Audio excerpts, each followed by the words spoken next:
get some questions from other people in the audience. This looks like a dangerous cameraman back here with his hands up. Go ahead. I want to go ahead and jump in here because I got an answer to your first question about conflict in journalists. I've been a journalist for 30 years, taught for 10 years. Every journalism textbook there is has a list of news values.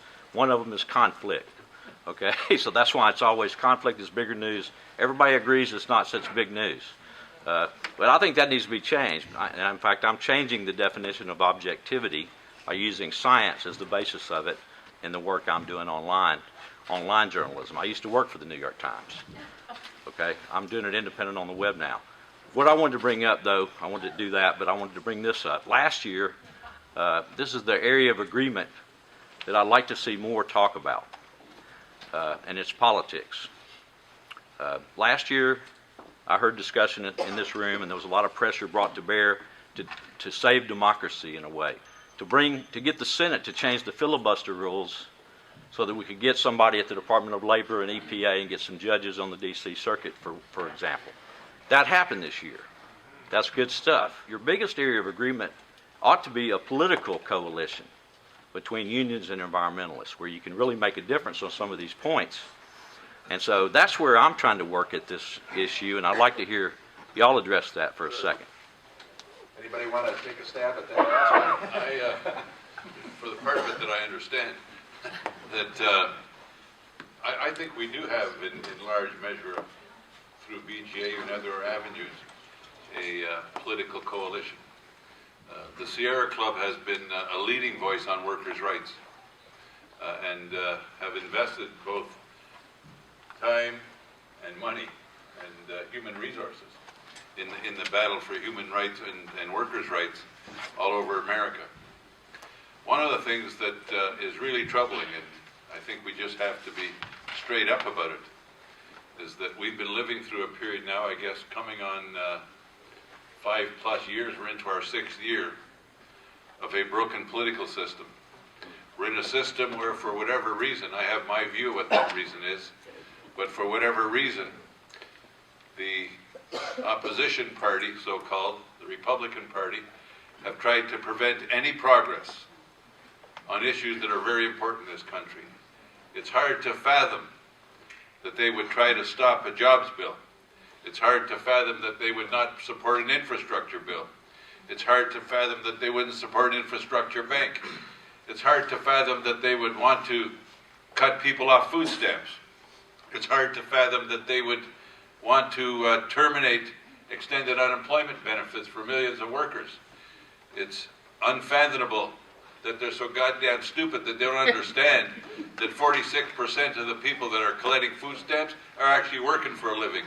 They're too stupid to know that the average Walmart gets $1.2 million in subsidy from the government so they can continue paying low wages, so their workers are collecting food stamps and they're collecting other benefits.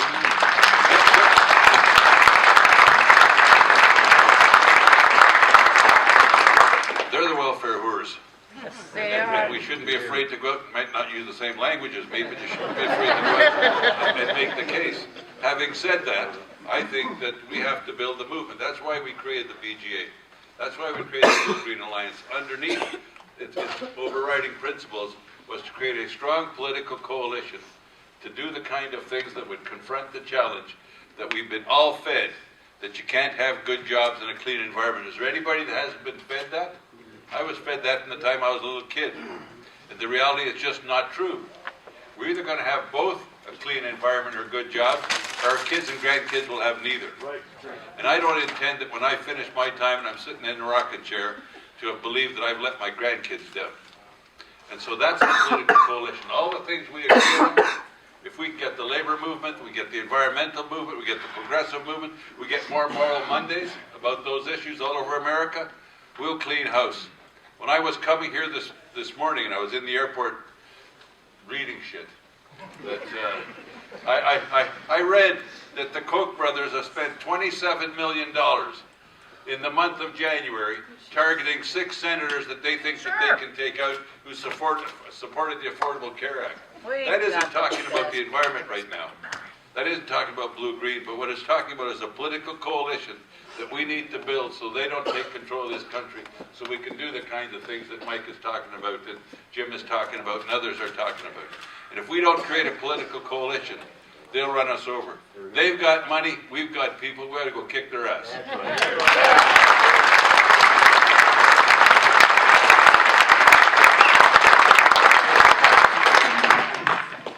All right. So, agree with everything that Leo said. And to add to the answer, the Sierra Club and the Steelworkers, SCIU, we are partnering on a number of races all across the country. And as you pointed out, one of the ways in which we're beginning to work with each other is on underlying issues that threaten our democracy. So why is it that people have to wait in line for 2, 3, 4, 8 hours simply to vote? Why is it that in more than 30 states all across the country, it's getting more and more difficult even to register to vote? Why is it that you have in Pennsylvania and in Michigan and Nevada and all these states across the country where more and more people who are elderly are finding it difficult to register to vote? More and more black and brown people are finding it more difficult to register to vote. More and more young people are finding it more difficult. Why is it that in almost all of these states where voting rights are being rolled back, the people whose rights are being rolled back vote Democratic? It's the same reason that we find that there's a huge amount of money that's being put into the political system. In the last 2 months of the 2012 election, $270 million were spent by big polluters. These are the same folks who are trying to steal our elections, trying to prevent people from engaging in democracy, and then when they do have a bill that's coming up, they create such dysfunction in the Senate that it's impossible to get progressive legislation passed. So 2 years ago, the Sierra Club, along with a handful of other organizations, created this initiative called the Democracy Initiative, which is designed to bring together all of the groups who are working to get money out of politics with all of the organizations that are working to get voters into politics. We shouldn't have to fight over who gets access to the ballot. We should fight over how people vote, not whether they vote.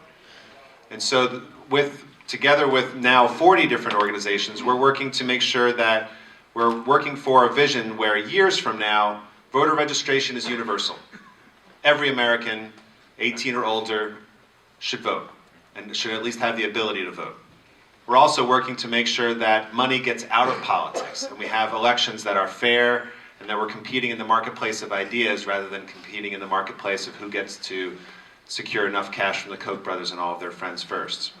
So I agree that we can and we must continue to work on an economic analysis of our country's problems so that we're working for a clean energy future that works for workers and communities. But if we're not also putting some of our effort towards addressing the underlying challenges of our democracy, then we won't nearly be as effective as we have to be.